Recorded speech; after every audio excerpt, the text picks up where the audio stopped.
একজন সাহাবী গোসল করছিলেন, গোসল, এটা হাদিস সহিহ। এই যে আলেম ওলামা যারা আছেন তারা জানেন যে এই হাদিস সহিহ। একজন সাহাবী গোসল করছেন, তার গায়ের চামড়াটা খুব সুন্দর ছিল, একদম স্কিনটা অনেক সুন্দর, থাকে না এমন কিছু মানুষ?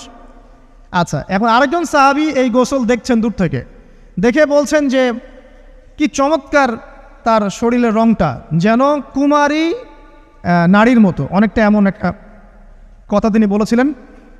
সাথে সাথে এই সাহাবী অজ্ঞান হয়ে পড়ে গেছে। কোন সাহাবী? যিনি গোসল করছিলেন। এটার আপনি কোনো ব্যাখ্যা দিতে পারবেন না তো, এখানে কোনো সায়েন্স দিয়ে বা মেডিকেল সায়েন্স দিয়ে আপনি কোনো ব্যাখ্যা করতে পারবেন না। একটা ব্যাখ্যা দিতে পারেন, কিন্তু কেন সেটা হলো সেটা আপনি অ্যান্সার খুঁজে পাবেন না। তো নবী সাল্লাল্লাহু আলাইহি ওয়াসাল্লামের কাছে নিয়ে যাওয়া হলো তাকে। তিনি বললেন যে এই ব্যক্তির ব্যাপারে কি কেউ ভালো মন্দ কিছু বলেছিল? তখন একজন সাহাবী বলেন, হ্যাঁ, অমুকে বলেছে এর স্কিনটা অনেক সুন্দর, তো ওকে ডেকে নিয়ে আসুন। ওকে ডেকে আনা হলো। ডেকে আনার পর নবীজি তাকে অনেক শাসালেন, তোমরা তোমাদের ভাইদেরকে কি মেরে ফেলতে চাও?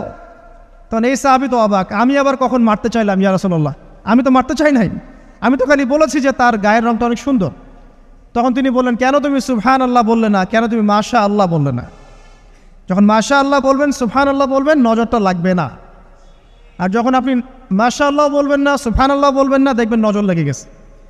আপনি বিশ্বাস করেন ব্যবসা খুব ভালো চলছে, মানুষ বলল যে বাহ তোর তো ব্যবসা হেভি, লালে লাল শাহজালাল, ঠিক আছে, দেখবেন আপনার কেনা বেচা বন্ধ হয়ে গেছে। এরকম হবে, আমার কথাটা বিশ্বাস করেন।